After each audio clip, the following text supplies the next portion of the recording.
7 సార్లు ఫుడ్ ఇస్తున్నారు. దీనివల్ల లాభం ఏంటి? 7 సార్లు ఫుడ్ ఇచ్చేదన్న లాభం ఏంటి?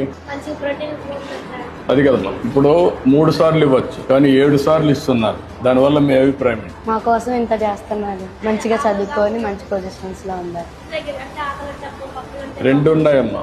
ఇప్పుడు 7 సార్లు ఇచ్చినప్పుడు డిఫరెంట్ టైమింగ్స్ లో ఇస్తారు. స్మాల్ డోస్ కింద న్యూట్రిషియస్ ఫుడ్ డిఫరెంట్ టైమ్స్ లో ఇస్తే దానివల్ల మీ ఆరోగ్యం బాగుంటుంది. ఒకేసారి ఇచ్చారు మీకు, దానివల్ల గ్లూకోజ్ పెరిగిపోతుంది, దానివల్ల ఆరోగ్యానికి అర్థం ఉండదు. అందుకే 7 సార్లు ఇచ్చే స్మాల్ ఫుడ్ అంతా, అంటే డిఫరెంట్ టైమ్స్ లో డిఫరెంట్ ఫుడ్ ఇస్తున్నారు. ఇది మీ ఆరోగ్యాన్ని, మీ గ్రోత్ ని బాగా పెంచుతుంది. మీకు కూడా ఫోకస్ వస్తుంది. ఇప్పుడు నువ్వు మార్నింగ్ తిన్నావు అనుకో, మధ్యలో స్నాక్ లేదనుకో, నీకు ఆకలి వేస్తా ఉందనుకో, చదువుకోగలుగుతావా?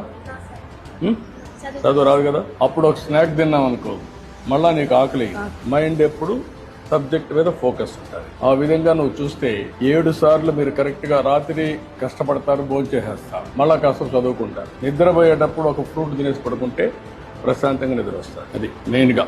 దానికోసం ఇవన్నీ కూడా ఒక సైంటిఫిక్ గా ఇస్తున్నారు. దీన్ని ఇంకా బాగా చేస్తున్నారు.